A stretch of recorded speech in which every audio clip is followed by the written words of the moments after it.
Hey folks, this is Kalani. Now that we've had a little bit of time to actually play Warlords of Draenor, let's have a look-see at what we have to do at level 100. So the first thing I want to talk about is exactly the same through every expansion. We need better gear, we need higher item level. So whether you're wanting to wait until Looking for Raid comes out and instantly get into there, or actually give normal a try, you're going to need better gear, and that item level requirement is going to be around 630, so we need to get our hands on some heroic dungeon gear. But it's not quite so simple. To get the best chances of being 610 very early on, in fact, some of this gives a decent chance to get 610 as you ding to 100, let's have a little look-see at what that involves. So, the first thing that I recommend you do, and I'd recommend you do it earlier than 100, in fact, probably one of your earliest garrison buildings, that's to build the War Mill. The War Mill gives you an increased chance to get blues and purples from questing, which is obviously going to help you quite a lot, because the Nagrand quests can be upgraded to 620 epics, meaning you'd go straight into heroic dungeons.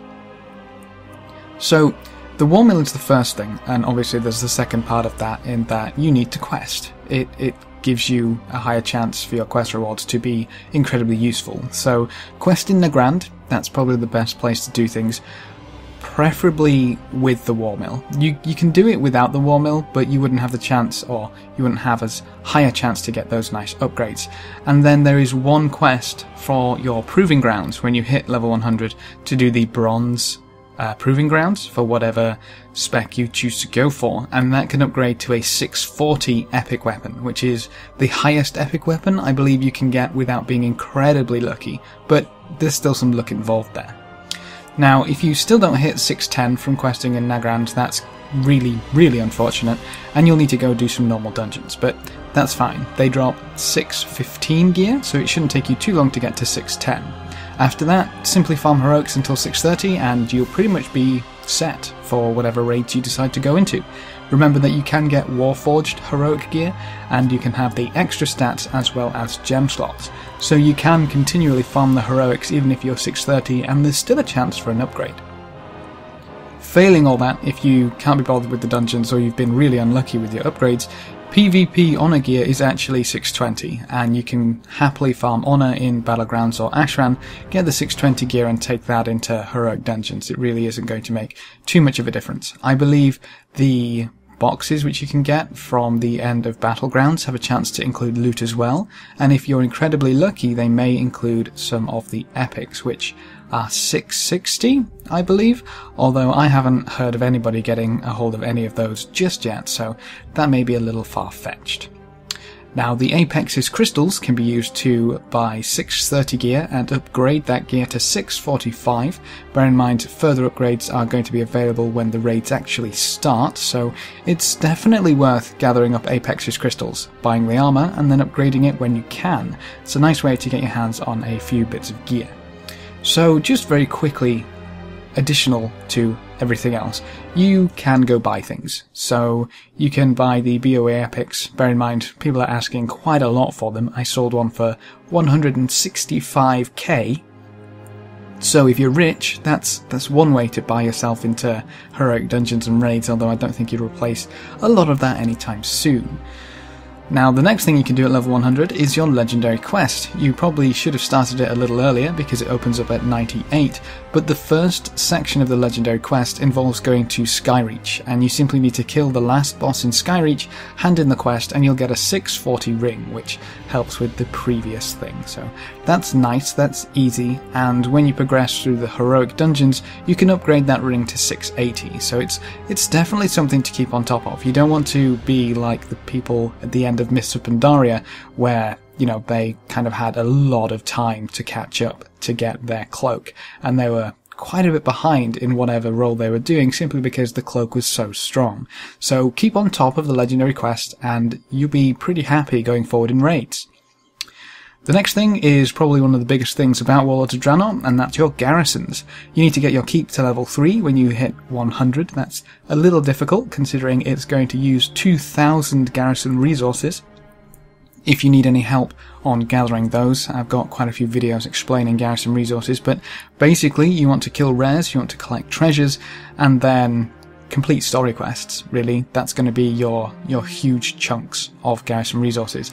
Save them up smartly as well. Don't go throwing them here, there and everywhere at buildings you don't necessarily need. The keep level 3 is going to be one of the most important upgrades for your garrison. Now the garrison itself has a lot of achievements, so you can complete a lot of things in the garrison and a lot of it's time gated, so you're going to be there for quite a while. I'd be incredibly surprised if you couldn't find something to do in your garrison.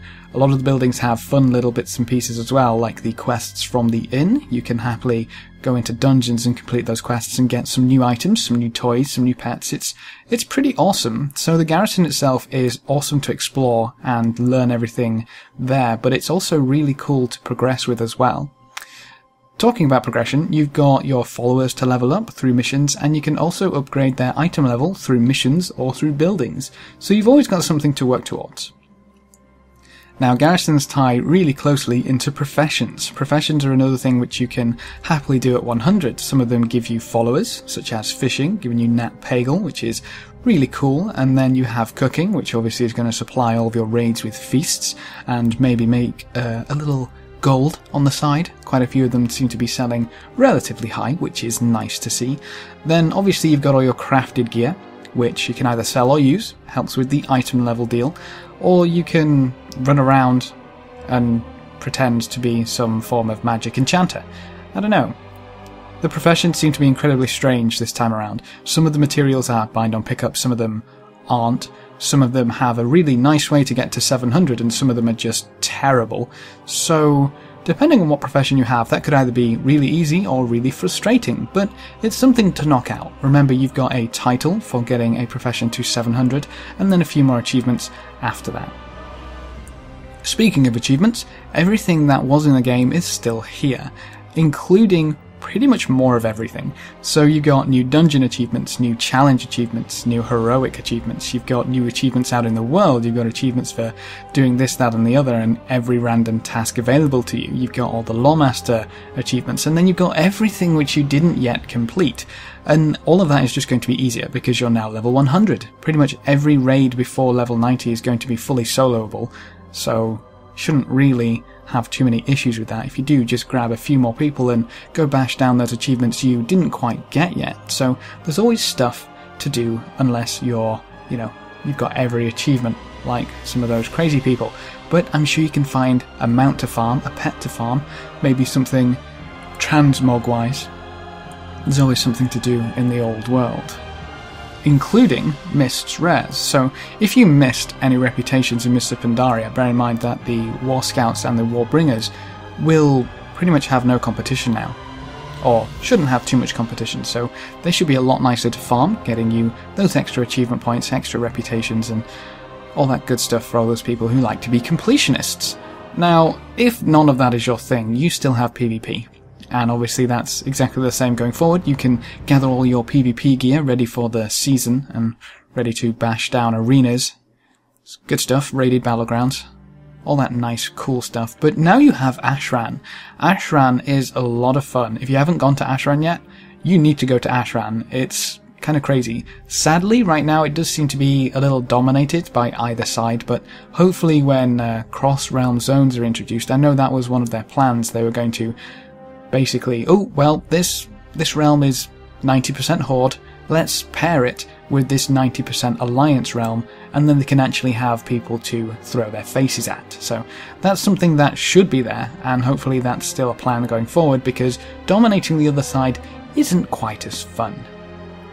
So you've still got your PvP, but when all is said and done, you have alts to level, and if you can't be bothered to level an alt, at least you've got a new place to AFK in your faction hub. But that's pretty much a nice little punch list for what you can do at level 100, and you shouldn't really have any oh, I'm bored of this expansion already. That shouldn't be a thing just yet. So that's it for this video. If you have any questions or queries, please leave them in the comments section below and I'll try to get back to you. Remember to leave a like just below the video before you leave, and if you want to see more, feel free to subscribe. But apart from that, thanks for watching folks, good luck and have fun, and as always, I will see you next time.